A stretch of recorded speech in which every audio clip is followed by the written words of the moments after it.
processo.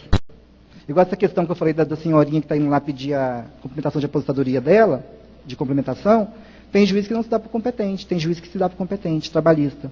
Essa matéria está no Supremo, com repercussão geral, que eles têm que decidir, que vai valer para o Brasil inteiro. Acho que tem 1 ano e pouco já, que estará em repercussão geral, e tem tanta repercussão que até hoje não foi julgado. Imagina se tivesse. Né? Porque as coisas mais urgentes vai para repercussão. E fica lá repercutindo, né? Está repercutindo.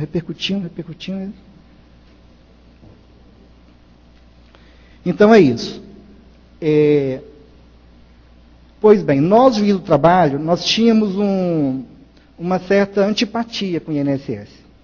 Porque era o seguinte, a gente julgava os processos, reconhecia o vínculo, né?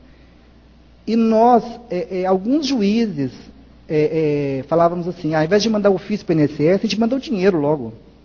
Né? Porque se eu falo que o empregador deve ao empregado 50 mil reais em horas extras, eu vou aplicar a tabela do INSS, vou reter a contribuição previdenciária e vou mandar o dinheiro para a Previdência. Aí os patrões falam, opa, alto lá. Quem tem competência para julgar esse negócio de contribuição previdenciária é a Justiça Federal. O INSS tem que pegar a sentença do juiz, ir lá na Federal e falar, olha, o juiz do trabalho condenou o patrão a pagar 50 mil de hora extra. Logo, desses 50 mil reais, cabe Previdência Social. Então, quero que o juiz federal execute isso. Né? Então, chegou no ano de 98, teve a emenda constitucional, que falou o seguinte, os juízes do trabalho, de ofício, vão executar essa contribuição previdenciária. Falou só isso. Basicamente, a redação é essa. Mudou o parágrafo 3º do artigo 114, falando, compete ainda à JT executar de ofício as contribuições sociais previstas no artigo 95.1a e 2 e seus acréscimos legais. A partir dessa emenda, que é de 98, todo mundo falou assim, opa, agora está tudo resolvido. Não, gente, não está tudo resolvido.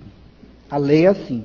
Parece que já faz o negócio com a sementinha ali para o negócio dar errado, né? Por quê? Esse diabo desse trem aí, ó, decorrente da sentença que proferiu.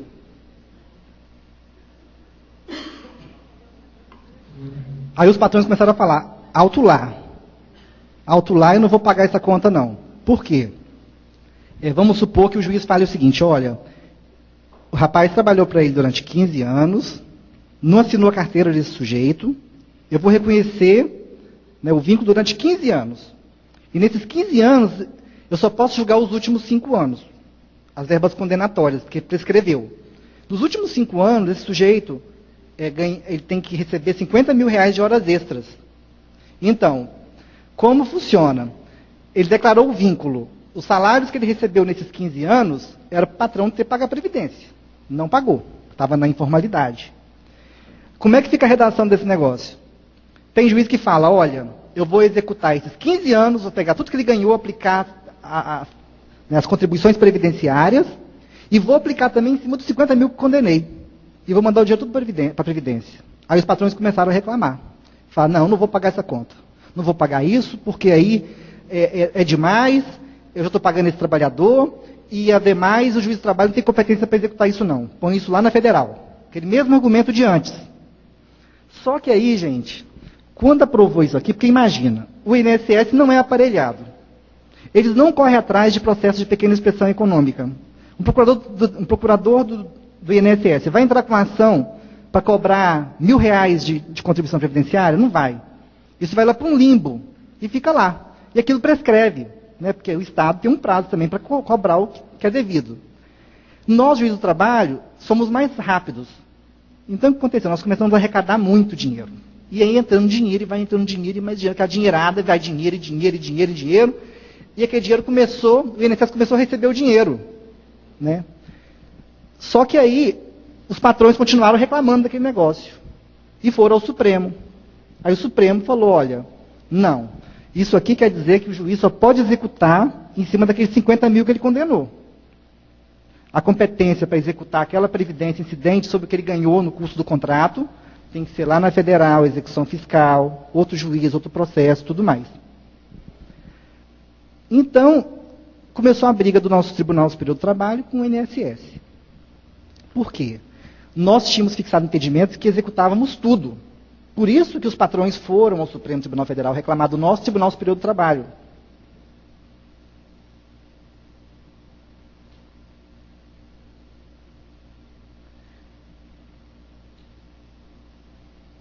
O Supremo veio no julgamento do recurso extraordinário e disse que nós não podíamos executar as contribuições previdenciárias sobre o período reconhecido, e sim só sobre as parcelas salariais daquela condenação. O exemplo que eu dou para vocês é aqueles 50 mil de hora extra.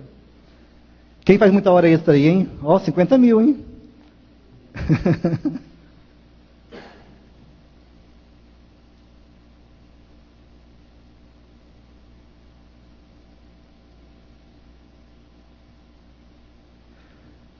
Aí o nosso Tribunal Superior do Trabalho veio e recuou, e mudou a súmula. E falou, tá, então a partir de agora nós temos competência para executar só em cima do que nós condenamos.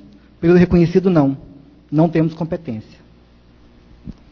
Agora, essa briga que o TST fez com o INSS foi por quê? Porque nós condenávamos, vamos supor, reconhecemos o tempo de trabalho do João da Silva contra o hospital tal. 15 anos. Muitas vezes nós executávamos 15 anos. Por quê? Muitas vezes os patrões não alegam prescrição, a gente executa aquilo tudo. E nós mandávamos dinheiro para o INSS. Quando o João chegava lá e falava assim, olha, eu quero averbar meu tempo de serviço, desses 15 anos que o juiz do trabalho falou que eu trabalhei para essa empresa, o INSS falava assim, não, senhor, a sentença não me vincula. Eu não participei desse processo, eu e o INSS não participei do processo, até mesmo que eu não posso, porque o juiz do trabalho não tem competência para me processar, só o juiz federal. E eu não vou averbar esse tempo de serviço seu, não. Por quê? Pelas normas previdenciárias, a vigência que tem legal é do artigo 55, parágrafo 3º, que diz... Tem um negócio que aperta aqui, que é um laser, como é que é?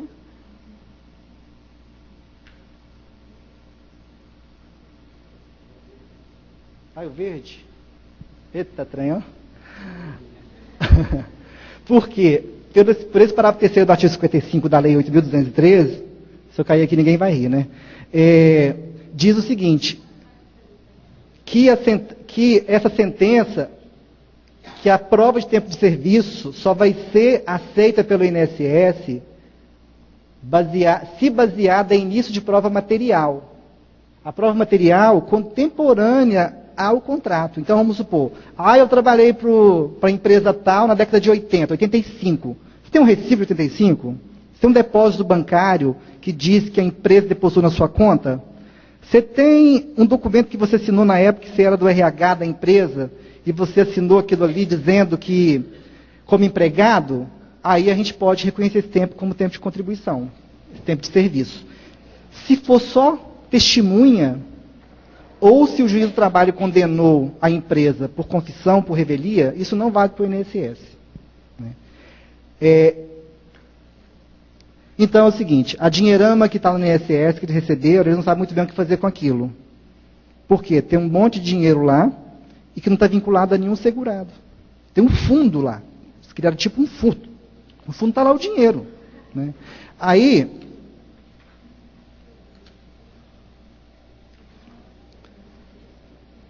esse dinheiro está lá e tem que resolver esse problema. Por quê? O sistema não é muito inteligente. Justamente por isso que eu estou falando, engraçado. Eu, como juiz do trabalho, declaro aquele vínculo, pego o dinheiro, mando para eles têm o bônus daquela minha declaração, mas não tem o ônus que é reconhecer aquele tempo de serviço. Porque eles alegam essa aplicação desse artigo legal. Mas, afinal de contas, gente, para que serve esse sistema aqui que foi criado na Lei 8.213? Isso já foi debatido nos tribunais superiores. O STJ tem uma súmula dizendo que a prova de trabalho de rurículo, né, que é empregado rural, só por prova testemunhal não é válido. E o Supremo Tribunal, né, também, a matéria chegou até o Supremo. E o Supremo falou o seguinte, olha...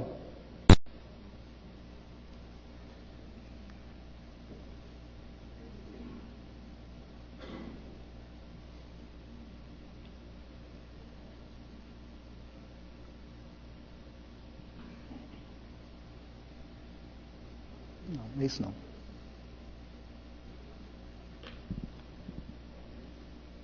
a matéria foi levada ao Supremo, e o Supremo falou, olha, realmente não ofende, né, o princípio do direito social da aposentadoria, os princípios, né, de livre processo legal, exigir a prova material para reconhecer vínculo para tempos de contribuição. O Supremo já disse isso. Então, esse artigo de lei, ele vale. Então, se vocês, por exemplo, trabalham hoje informalmente e acham que vão reconhecer esse tempo no futuro, se municiem de documentos. Né? Pegue cópia de prontuário, né? Arrecade documentos, depósito bancário com identificação de quem depositou, né? Até mesmo um RPA de uma ação de autônomo para mascarar uma relação de emprego. Guardem tudo. Né? Por quê? No futuro, quando vocês precisarem desse tempo, prova documental. Bom, ao menos por enquanto, porque a lei não mudou. Esse artigo que eu citei para vocês não mudou. E eu, como juiz, a gente debateu isso muito lá em Minas Gerais, quando eu era juiz lá. Alguns juízes ficavam irritados comigo, porque eles achavam o seguinte, Fábio, é um absurdo, você é juiz, você diz que tem um vínculo, como outro cara vem e fala que não tem um vínculo? Isso é um absurdo. Gente, calma, não é só assim, tem que pensar na questão como um todo, o sistema previdenciário como um todo. Eu sou da cidade interior, sou de Baixo Guandu, nasci em Itueta, sou de Baixo Guandu, lá do Guandu. Tinha um fazendeiro em Baixo Guandu que ele aposentou mais de 200 pessoas. Ele vai e declarava. Entendeu? Gente, alguém está pagando aquela conta. É a gente que paga essa conta. Entendeu? Eu já tive caso de simulação no processo. O cara vem, olha só, ai, coitado de mim, eu estou quase inválido, não sou inválido, mas não tenho tempo, mas eu deixei de contribuir, faltam só 3 aninhos para mim, não aguento mais, eu quero aposentar. Então vem um amigo meu e fala assim, simula um processo trabalhista, vai lá e fala que você trabalhou para mim, eu nem apareço lá, eu vou ser julgado da revelia. O juiz do trabalho vai falar que se foi meu empregado, depois você pega a minha sentença, vai na minha sentença e fala assim, opa, 3 anos aqui, ó, caiu do céu. Isso existe, gente. Infelizmente existe. Existe muito mais do que a gente pensa. Existe até mesmo, quem nunca viu as fraudes aí, que eles falsificam carimbo de carteira, né? Falsificam documentos de fundo de garantia, falsificam os TRCT, fazem carimbos, entendeu? Isso existe. Eu não acho que esse artigo ele é de todo ruim. Né? Eu, como juiz do trabalho, eu tenho tido um posicionamento que o tribunal não aceita. Eu, por exemplo, como juiz, enquanto esse preceito legal estiver em vigência, se a pessoa chegar para mim e falar, olha, seu juiz, eu quero que o senhor declare um vínculo para mim. Eu falo assim, mas o que você quer? Só isso? Então eu não vou declarar nada não. Por quê? Eu não estou aqui para trabalhar de graça. Não que eu vou receber alguma coisa dele, eu já recebo meu contra-cheque no fim do mês. Mas eu falo, por quê? O cidadão, quando pede à justiça que lhe dê alguma coisa, isso tem que ser útil. Eu não posso pedir a um juiz para falar assim, ó, juiz, declara que eu não sou o dono da lua. Ele realmente não é o dono da lua, mas eu não vou declarar isso na sentença. Então, eu vou dar uma sentença, falar assim, olha, ele foi empregado do fulano de 82 a 88, e aquela sentença minha não vai valer para nada, gente. Porque o INSS vai falar o seguinte, ó, tchau, isso não vale nada para mim, não. Então, eu como juiz, como administro recursos públicos, como tenho muito trabalho, muitos processos, para racionalizar, eu não instruo esses processos. Porque eles querem ouvir 6 testemunhas, provar vínculo de 10 anos, 15 anos. E às vezes, quando a testemunha vai, é tudo ensaiado, só para dar ares de que aquilo realmente aconteceu. Então, eu tenho esse posicionamento. Né? Eu não vou dar uma sentença para que a pessoa põe no fundo de uma gaveta. E fique ali. E eu trabalhando à toa.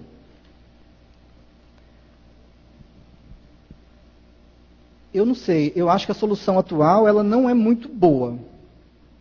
Ela não é muito boa porque ela acaba vitimando o trabalhador. Ele já é a parte mais fraca mesmo, ele vai para a informalidade, porque muitas vezes ele é obrigado, e no final, quando ele precisa de contar aquele tempo, ele não tem provas. É igual, por exemplo, processo judicial, onde o empregado alega que ganhava por fora. O patrão paga em dinheiro, fechado numa sala. Como é que você vai provar que você ganhou por fora, que não está no contra-cheque? É dificílimo. Né? Não tem como você provar quase. A prova é muito difícil de ser feita. Então você coloca nas costas do trabalhador uma prova para ele fazer. Porém, como o direito trabalha, né, com uma linha de segurança jurídica, e que a gente tem que ter parâmetros para evitar, né, fraudes, por enquanto eu acho que esse artigo atende. Agora, eu não sei essa revolução tecnológica que a gente está, eu acho que muita coisa, logo isso vai cair, vai virar uma coisa banal. O grande problema que eu vejo é que nós ficamos enxugando gelo.